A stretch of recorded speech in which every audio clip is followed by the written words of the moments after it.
Okay. Hello friends. In last two sessions we are discuss about basics of alternating quantities, some basic definitions of alternating quantity, and we will derive the equation for RMS value and average value for half wave and full wave configuration. Today we will discuss about vector representation of alternating quantity. So today our topic is vector representation of alternating quantity.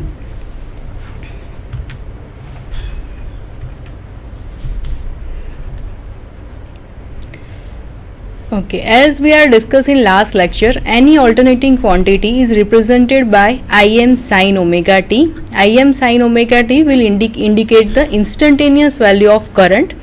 This current waveform can be represented by a rotating vector, provided that you have to fulfill some conditions, which are these are the conditions for vector representation. First condition is that the rotating vector should be equal in magnitude to the peak value of an alternating quantity. As we are discussing last lecture, the peak value of the alternating quantity, which is known as the amplitude of the alternating quantity.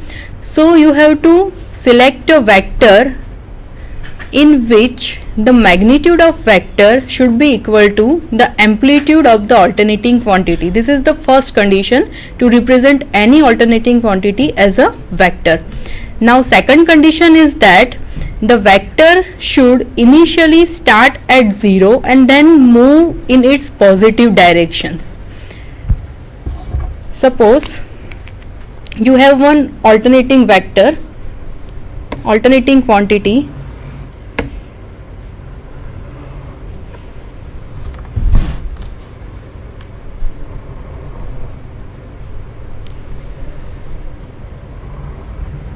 okay, this is our alternating quantity.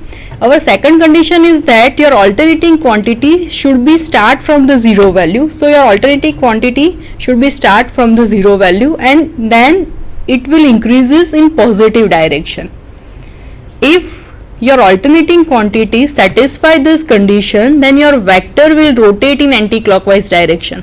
If you are change the direction of alternating quantity, then the direction of the vector will be changed. Suppose you are draw a quantity like this. It start from 0 value and increasing in negative direction. Then what happen? When the quantity goes in a negative direction, your vector will rotate in a clockwise direction. Okay. So in second condition, we will discuss that vector should initially start from the 0 value and goes in a positive direction. Then only your rotating vector will rotate in an anti-clockwise direction. This is the second condition. Now third condition. Third condition is that the speed of the rotation of a vector should be such that when it's complete one revolution, the alternating quantity completes one cycle. Means the angular velocity of the vector should be equal to the speed of the cycle. Suppose this is our cycle. So when your vector complete one cycle from this 0 value, then goes to the maximum, again back to 0, goes to the negative maximum, again back to 0. Same time your vector should complete one revolution like this. We are assuming one circle and these are the reference axis. Initially your vector start from the 0 value. So when your vector complete one revolution, means back to the same position, at the same time your alternating quantity should complete one cycle. So the angular velocity of vector should be equal to the frequency of the alternating quantity. These two should be same. Then only you can represent alternating quantity by a rotating vector. Now next is vector representation of alternating quantity. This is some of the example for representation of vector. In first diagram, it will show that amplitude of the vector is very less. So this will indicate the amplitude of vector. this is our alternating quantity and this is the vector representation of alternating quantity. So the magnitude of this vector is exactly equal to the amplitude of this alternating quantity, and the direction of the vector should be the same direction at which your quantity is increasing. Same way in second diagram, the amplitude of the vector will increases, same way magnitude of vector will increases. So when the magnitude of the alternating quantity is increased, same way magnitude of vector will increase. In the both the diagram, direction of alternating quantity is same, so in this both the diagram, direction of vector is same. In last diagram, we will again increasing the amplitude of the alternating quantity. This is the amplitude. Same way the length, or you can say the magnitude of vector will increases. So this is the vector representation of alternating quantity, in which we are discuss as we are changing the amplitude of alternating quantity, same way the magnitude of vector will be changed. This is another diagram. In first diagram, we will show that two vectors are there, vector A and vector B. This is the representation of vector as an alternating quantity. Now vector A and vector B both are having 0 value at the same time, maximum value at the same time, again back to 0 at the same time. It will indicate that both the vectors are in phase. So phase shift between these two is 0. In last session we will discuss about phase difference and phase of the alternating quantity. So as in this diagram, phase shift between A and B is 0. So you can represent this alternating quantity by a vector like this. It is a single vector which will indicate A and B both, because the magnitude as well as direction of both the vectors are same and phase difference between these two is 0. So it will indicate by a single vector which is A, also it is B. Now in second diagram, vector A start from this point and after that vector B will start at some other point. Now if we are assuming that this phase difference is 90 degree, then the phase difference between A and B is 90. It will indicate that the vector B attained its maximum value after 90 degree of vector A. The same thing you can represent it by a vector like this. This is our vector B which is at a reference axis, and this is our vector A which is at 90 degree. So phase difference between these two is 90 degree as indicated in the diagram, as indicated in the vector diagram. Same way in third diagram, phase shift is again 90 degree, but B is ahead of E, means B is leading than vector A. So this is the phasor diagram or vector diagram in which B on the reference axis and A having a phase difference of 90 degree, but it is behind B, so it is minus 90 degree. So this is the vector diagram. Phase difference is 90 degree, but here it is leads, here it is lagging. So here it is plus 90, here it is minus 90. Now in last diagram, vector B is start from the 0 value and increasing in a positive direction, while alternating quantity A will start from the 0 value but increasing in a negative direction. So it will indicate that the phase difference between these two is 180 degree. So it is shown by this diagram. This is our vector A and this is our vector B. Phase difference between these two is 180 degree. So this is the representation of alternating quantity and this is the representation of alternating quantity as a vector. Now next is vector representation of an alternating quantity. As shown in diagram, as we are discussing earlier, if you are fulfill three conditions, then only you can represent any alternating quantity as a vector quantity. So as shown in diagram, this is our alternating quantity. It is start from the 0 value and then increasing in a positive direction. So we are completing our second condition. First condition is that if you have to represent any alternating quantity as a vector, then amplitude of alternating quantity should be equal to magnitude of the vector. So in this particular diagram, AM will indicate the maximum value of the alternating quantity, which is known as the amplitude. Take this amplitude as a radius of the circle. So we are draw one circle, and the radius of the circle is exactly equal to the AM, which is the amplitude of alternating quantity.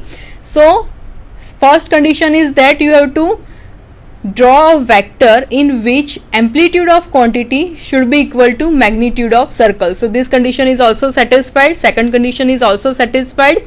Third condition is that whenever your alternating quantity complete one cycle, at the same time your vector should complete one rotation.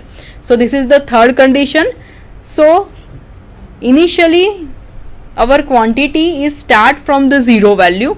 So here this will indicate the zero angle, means at the 0 point your quantity having a magnitude is equal to 0.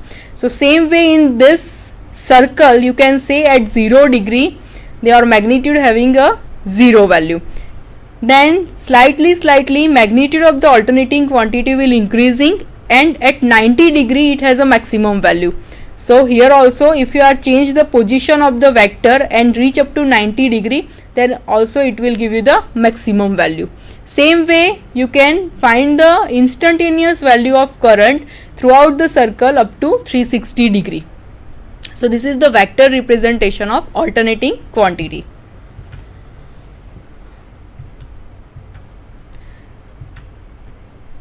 Now from this diagram you can see that OA is the rotating with an angular velocity of omega and unit is radian per second, and at any instant t, if angle of OA from the reference axis is omega t radian or omega t is equal to theta, then you can derive the equation for instantaneously induced current at particular instant. If you are draw a projection of OA on the y-axis, so it will give you the OB, which is equal to OA sine omega t. It is like this.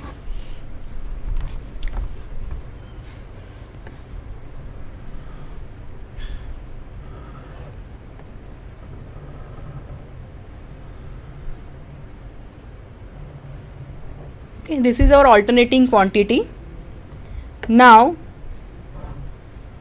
take the projection of amplitude over here. Same way for negative half cycle, and draw one circle having radius is equal to amplitude. This is our amplitude. So draw one circle, reference axis is same, so this is our reference axis. Draw one circle having radius is equal to amplitude of alternating quantity, so it is like this.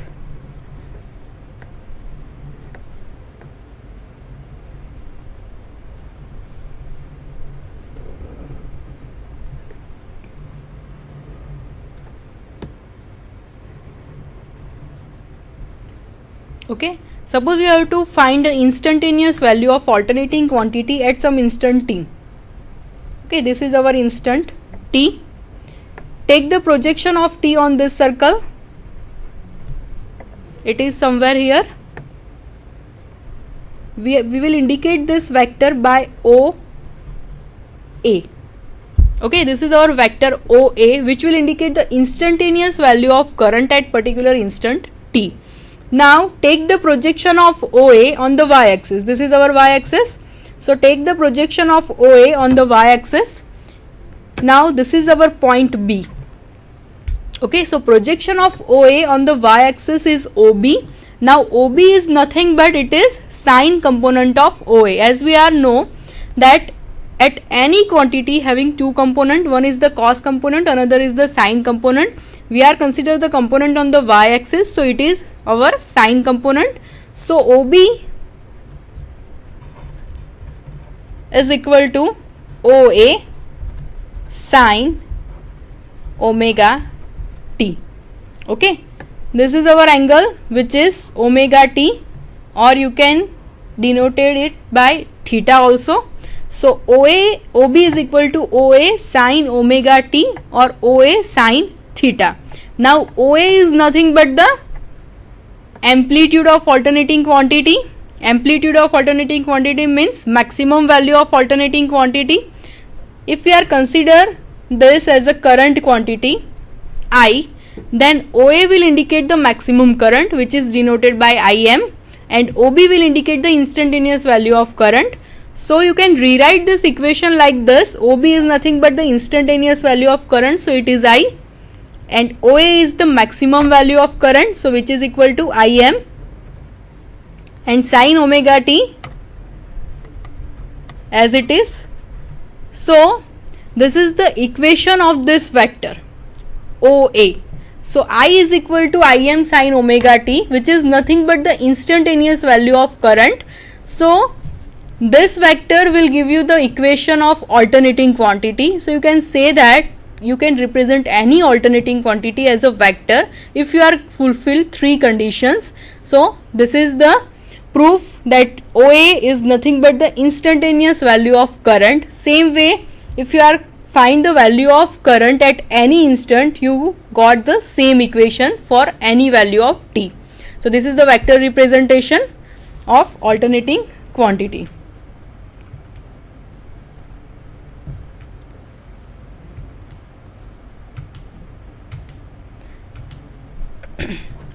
Now thus any alternating sinusoidal quantity can be represented by a rotating vector if you are fulfill three conditions.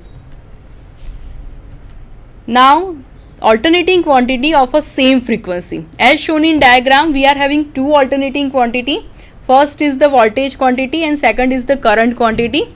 As shown in figure, both the quantity having a different value of amplitudes, but the frequency of both the quantities are same. So if you have to represent this quantity by a vector, then you can represent it, and you can prove that if two quantity having the same frequency, then the phase angle between these two quantities is constant throughout the cycle. Okay, for that we draw one diagram.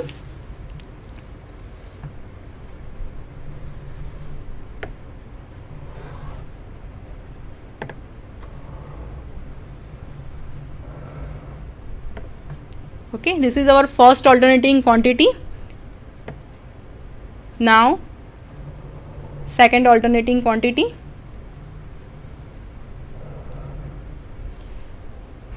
Suppose this is our V and this is our I. Now as we are discussed earlier, you can represent